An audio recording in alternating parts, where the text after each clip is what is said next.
Hi, Hi, welcome to Clique. thank you very much. I'm really happy to talk to you because it's been a long time that we wanted to talk to you. I saw Moonwalker. As I said to you on the phone, we have a proposal for Mr. Kubrick. There's a considerable amount of money in this project. Should Mr. Kubrick decide to say yes? It represents like all what we can see as the craziest stuff in America in one character. This is what attracted me to the role, is because, you know, the difference between what he is on the outside and what is revealed about him as we discover him in all these really strange, weird, trying situations is quite beautiful, because he ends up being a guy who, once he finds peace with himself, has a very strong gentleness to him, and a loyalty to other humans that he regards worth spending time with. And we watch this happen in real time on the screen, but in this incredibly comedic, crazy, Subversive. 1969, people dropping acid, smoking weed, tuning in, turning on, everybody's naked, everybody's fucking. Taking coke on the car. Yeah, snorting coke on the car. So that was my coming of age. I was 19 years old, personally, in 1969. It was a big year for me. I lost my dad that year. He was 49 years old. So a lot of very intense memories for me. The Vietnam War was raging.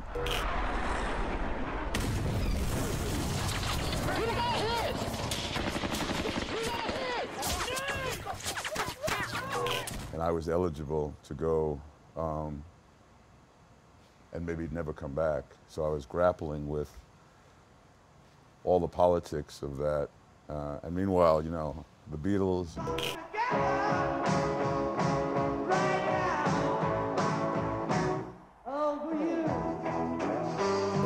Bob Dylan, Hey, Mr. Tambourine Man, play a song for me.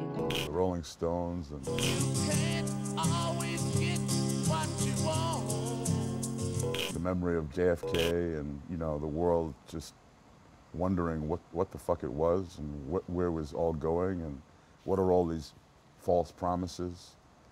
If you do this, this, and this, you'll have a happy life, and figuring out that that's all bullshit. So it was an incredibly intense time. And let's go back to Moonwalkers. Like, it's talking, the movie is about this famous image with the guys walking on the moon. Hippity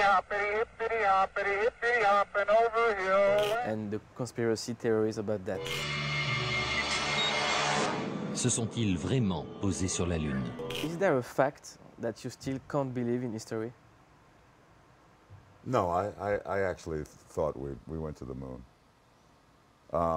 But once we were making the movie, it occurred to me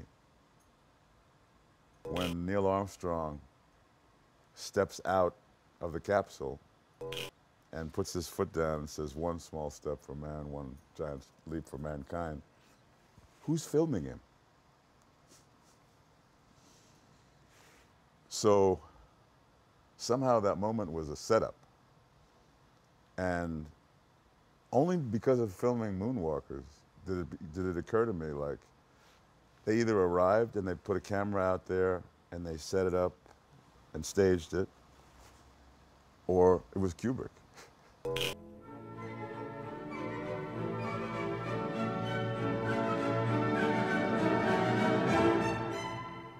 And it never occurred to me because I was like 19 years old at the time, and I just went, wow, we just went to the moon. Aren't we fucking cool? Yeah, but when we think about the America of this time and when we see now it's all about conspiracy theories.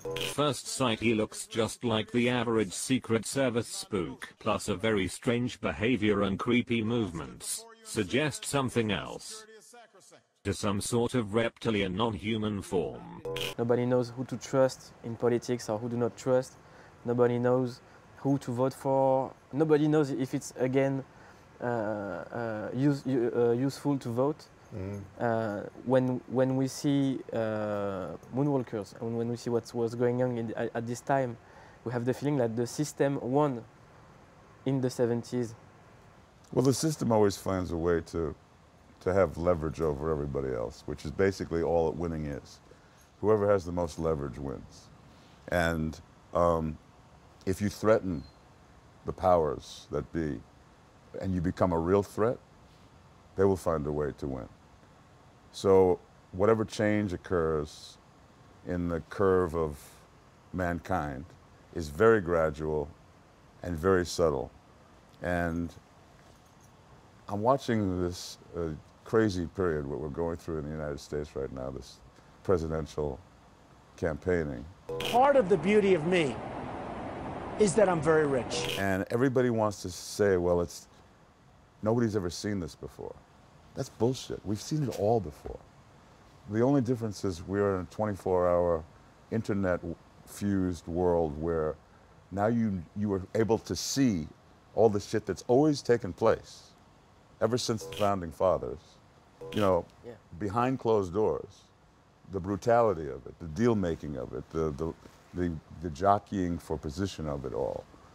What people respond to is like, wow, really? I mean, you think what he just said was serious? I mean, it's like, but it's always been this way. I mean, you can point to times all throughout American history is not such a long thing because it's a country that's only 300 years old, really.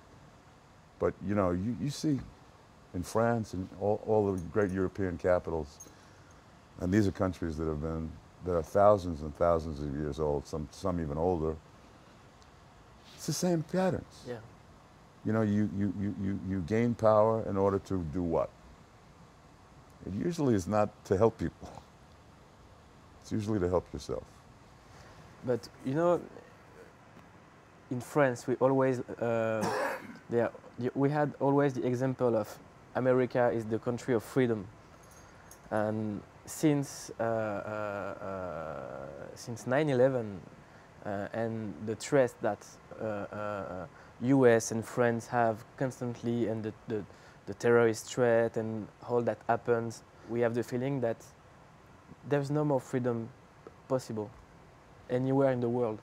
Well, our freedom has been altered.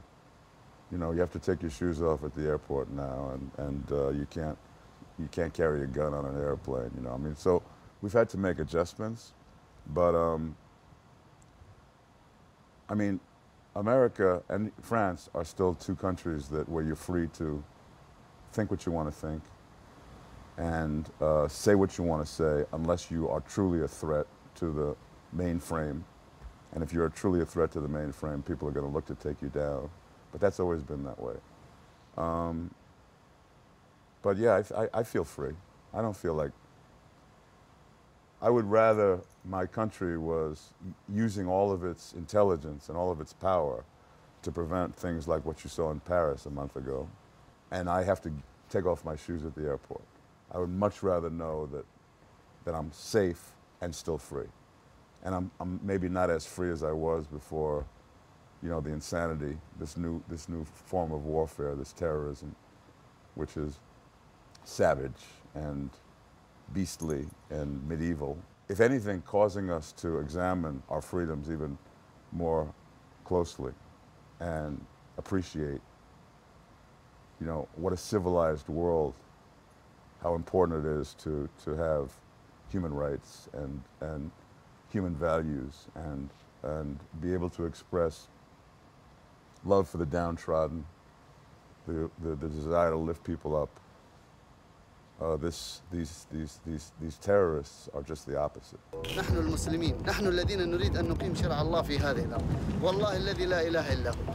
لا يقام شرع الله إلا بالسلام. The whole ideology is built on destruction, and it's corrupt, and it's bankrupt, and you know, there's nothing there to admire at all. So who they appeal to are people who have nothing to live for. And that's unfortunate. There are a lot of people walking the earth who have nothing to live for. Yeah. It's my dog. What's Hey, his name? Nigel. Nigel. You have to meet Couscous, but Couscous is in Paris. We'll come. We'll come. Just invite us. Do you think that we could love and make a comedy as subversive as Moonwalkers on this time right now, on those days? Thank God. I mean, you know, for comedy. I mean, you know, we just had to say goodbye to America's brightest and best, Jon Stewart. I don't think I'm going to miss being on television every day. I'm going to miss coming here every day. And this is where I love the people here. They're the best. Jon Stewart and the creators of South Park are, to me, the funniest. He was able to show his outrage of something savage on one night, and the following night turn it into satire. An enormous global rally in supporting freedom of expression after attack on a close ally, and the U.S. was a no-show? So everything is fair game for satire. And in fact, to the greatest writers, to the greatest wits, to the greatest writers of the 18th century, the 19th century, the 20th century, and even I don't see very much of it in the 21st century, unfortunately, satire was the most sophisticated form of protest.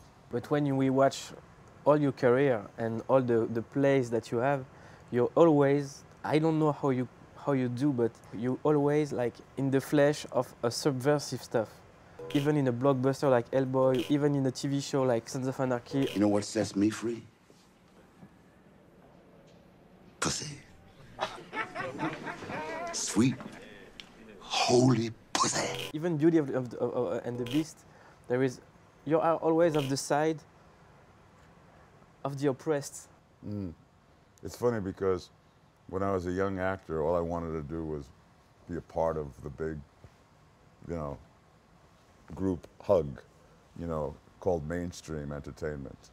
And no one saw a place for me in mainstream entertainment. And it was really a big problem because it prevented me from making money and supporting my wife and eventually my kids. So wherever I was getting work, it was the opposite of mainstream. It was fringe. And luckily there were guys like Jean-Jacques Arnaud, Jean-Pierre Jeunet, and eventually Guillermo del Toro, who liked exploring the fringes, exploring the most monstrous in man, and showing that sometimes that's the most beautiful part of man as well. So I was able to craft a living working mainly outside of the mainstream. To this day, I never get calls to be in a Marvel movie. I never get calls to be in a studio movie. To this day. Why? It's because God is looking after me in a certain way. I feel as though I'm being protected from mediocrity. In my heart, you know, I think that there is, when I was a kid, I was like fat and chubby more than now, you know? Me too. Really? Yeah. And I was looking... I was 300 pounds, which is 150 kilos, when I was 13 years old. I was like quietly the same, and when I was watching you, I was like, okay, there is not only James Dean. And I think that there is more people who are like me than like James Dean in the world. Thank God, huh? Otherwise we'd be homeless, right? People relate. I try not to overly analyze the paths one finds oneself on. I wrote a book about a year ago, a memoir. I know. And in it I discuss a lot of things like, I never planned for this to happen, but it was such an important part of my life that there are obviously other forces at work on me and my destiny than I have any control over. So I assigned, eventually, you know, I created my own version of a higher power, which a lot of people call God, but you know, I would just call him a higher power, something that exists in the universe, that's everywhere and sees everything, and says, "You're coming with me," you know. And I've been feeling this hand that's kind of taking me on this weird journey that I don't see any other actor on. I don't see anybody who has a resume that looks like mine. or a career that looks like mine, or has gone so far without ever being a part of the mainstream. I mean, you know, there are examples like, okay, I could go do a movie called Kronos for Guillermo del Toro. It's his first film. It's $1.2 million, the whole budget. Yeah. And so eventually, when he breaks out and he becomes a big studio guy, then I'm going to be in Blade and I'm going to be in Hellboy. Red bean, stop!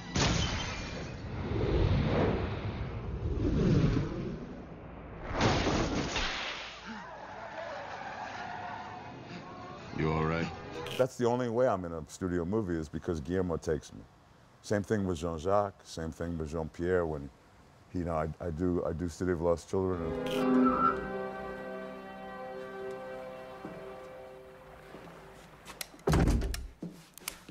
Who's that? He has an opportunity to work on a big franchise for 20th Century Fox. He takes me. It's the only time you'll see me in a studio film, is if one of my fringe filmmakers gets invited into the mainframe. When was the first time in your life that you said, life is beautiful? I think the first time I got laid, 15 years old, I went, holy shit, life is beautiful. Can I say that on your? Of course. Because I was like you, I was like, you know, a pair of brown shoes in a world of tuxedos. And the notion of never getting laid was seriously something I was pondering. Like, it's accepted. Accepted, like this could be a thing. This could be my reality. And some idiot girl said yes, and I went, life is beautiful. Starting to work a lot and more in the time, like you were talking about drugs, where everybody was taking drugs. Everybody. Did you fall into drugs or not?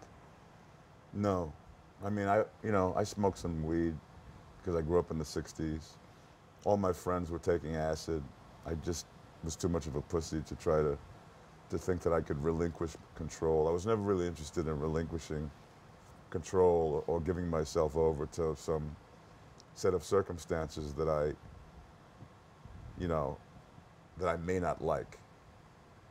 Because I knew people who had bad trips, and it was a nightmare. They were 12 hours subject to something that was very, very unpleasant, and they had no control over getting themselves out of it. So that kind of scared me away from, but I never had that kind of a predilection, you know. Even though I've seen it all around me and I understand how seductive. And you must have seen like brilliant actors or people distracted by this. Oh yeah, I mean, it's very unfortunate where, you know, I mean, drugs are basically just symptomatic of some sort of tragedy that exists inside a person that they would need to medicate themselves to not feel. And that's, you know, that's sad. I mean, when you see that in a person, that they would rather just medicate themselves to avoid feeling things, then you realize you're dealing with somebody who feels deeply. And what a tragedy is that they can't take those deep feelings and channel them into something productive. That they turn in on themselves and they destroy themselves when they could very well easily channel it outward. And but they can't. They have no choice. They don't, you know. They don't have the willpower. They weren't chosen by God to say, fuck it, I'm going to get out of my own way here, and I'm going to use my weakness as a strength. I've read that when you were like younger, you thought about stopping living.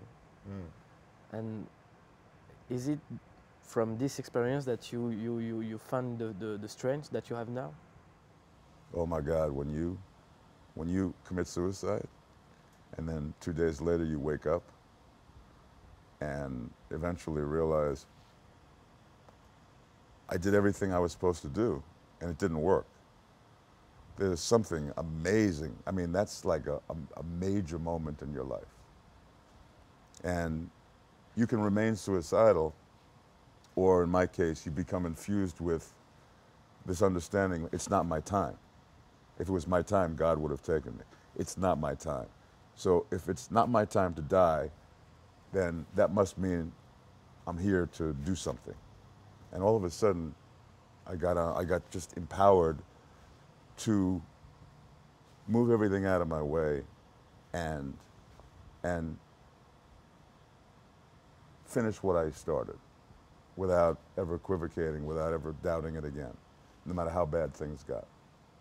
So in my case, falling to my lowest and realizing that it wasn't my time to exit was the most powerful thing that ever happened to me, which is why I write about it in the book, is because nobody's going to get out of here without real pain and real loss and real disappointment. Nobody. That's just the way life is. But if you can use those things as ways to create an internal fortitude that will make the next time a little easier and the next time even easier, and to the point where when you find adversity, you just go, fuck that, fuck it. I mean, that's kind of where I'm at now. Like, you know, 65 years old, and so much has tried to, you know, hobble me and stop me. And I've gotten so good at going, well, let me just wait 5 minutes, see how I feel about this, 5 minutes. And I've gotten so good that I don't need 5 minutes anymore. I go, fuck this. You're out of here. You're bullshit. You know, you're of no use. So, you know, but it took a long time, a lot of not being able to do that before you begin to feel like you can manage your way through things just on how you perceive them. You can perceive them as overwhelming and they're going to kill me, or you can say, I'm going to beat this. I'm going to use this as an opportunity to become stronger, become bigger, you know. 65 years old and still remembering the first time he got laid. You never forget that, do you? Do you forget? No. My dog just farted. Thank God you can't smell on this TV interview. Oh, it was the dog. I always blame the dog. It's one of the good things about having a dog. Yeah, the good thing with having a dog is like you can fart every time. Yeah, you can fart and say, oh, Jesus, Nigel. Yes, I love you. I love you. Why do the dogs make us like this? Because they're pure. They have no agenda. They love you, and they're loyal to you, and they stick with you. And if you come in late, you know, after a night of drinking and debauchery and throwing up, they lick you even harder because they missed you so much. Show me a human that'll do that. There is a character like who I don't know if you love this character or not. It's your character on Sons of Anarchy. Hey, man. What was it to shoot for seven years the same guy? Well, it was a journey. You know, I hate the word because it's overused, a journey. Everybody goes, oh, what a journey. But it was, I mean. You did this for real? Yeah, it was a journey because it was 6 years. And I've never done anything in my life for 6 years until I did that character. So when you get hired to do a movie, you play the character once, and then you go home and you wait to find out what your next job is. With this guy, you had to keep playing him, and it turned into something other than solving the mystery of the character. It turned into being taken on journeys with the character that were very different from the guy who I originally was obsessed to play and interested in playing. It turned into a lot of stuff that it wasn't at the beginning. So it became an exercise in balancing out the part of it that I thought was basically just about self-perpetuation. Let's see how long we can stay on the air. Let's see how much we can shock people. Let's see how much we can bastardize our characters in order to stay ahead of the audience. And having a real appreciation that I was on a hit show, that I was making more money than I ever made in my life, that I was gaining fans like I've never had before. And so it became this balancing thing for me. So it's what, like a love and hate relation. Yeah, and it's very difficult to be on a hit show where you're making tons of fucking money, more money than anybody should ever make. I don't realize like how much is it like money when you play like in Sons of Anarchy? Is it more than a movie? I mean, when we started out, we were just, you know, we were just okay. But we had so much impact on the success of the network that every year we grew with the show. And by the end, it was nice, you know. It wasn't like Friends or Seinfeld, but, you know, it was okay. Was it like 1 million by episode? No, not even close.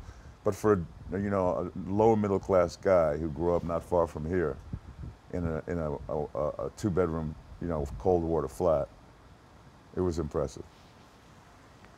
So how do you complain when you're in a situation like that? How do you even have a negative thought when you're in a situation like that? Well, life is, it turns out, more complex than, life is not one-dimensional. Life is multi-dimensional. And for everything that you take out of life, you're going to pay a price. Yeah. And so I write about this in the book too, that, you know, that there was a journey aspect to it, because it never stayed the pure thing that I said yes to. It kept changing and shifting. And it got to the point where there were times where I stopped liking the guy I was playing.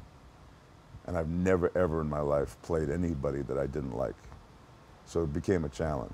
When did you stop to like him? When he became like the one of the most greatest asshole of the time? I understand when somebody of power begins to make classic mistakes, but there's still a nobility to the mistakes. But this guy got really scuzzy and really low class, and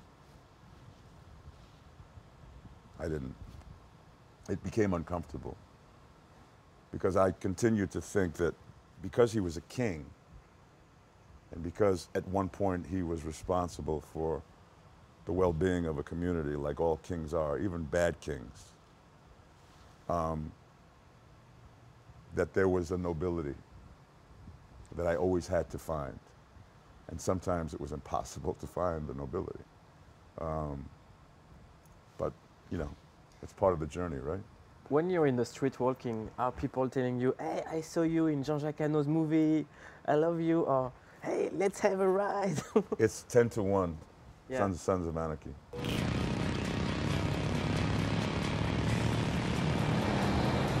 I'll see somebody go, and they'll recognize me, and by the time they walk over to me, I'm gonna play a game with myself where I say, he's gonna love Police Academy, Mission to Moscow. When it comes to police. When it comes to fighting crime. Do we have proof? Or he's gonna love Name of the Rose. I said, Signor Bellissimo. I'm usually right about 90% of the time. How does a Police Academy fan look like? Goofy. There are very few Name of the Rose and La Cité des Enfants Perdus. But when they arrive, it's beautiful because they're really cinephiles. They have incredibly highly developed taste. They're usually very well read. They usually read the book, Nom de la Rose. And yeah, because Le Nom de la Rose is more than a movie, you know? Yeah. It's a piece. This is something that... I mean, it was, it broke every record for #1 on the New York Times bestseller list. When it came out, it was on the #1 on the bestseller list for like 200 weeks in a row or something. It was like insane. So to be a part of that was you know, you definitely get a charge. Sémiologue, philosophe universitaire et écrivain populaire, Umberto Eco avait réussi cet éclectisme. Il est mort hier soir à l'âge de 84 ans. We have one last question. The show is called Clique. What's your definition of a clique? A clique is kind of a small group that would prefer to remain exclusive rather than inclusive. And the clique can be very cool, but a clique, by definition, because of its desire to weed out people who they don't want as part of their thing, could also be kind of assholes. Welcome to our clique.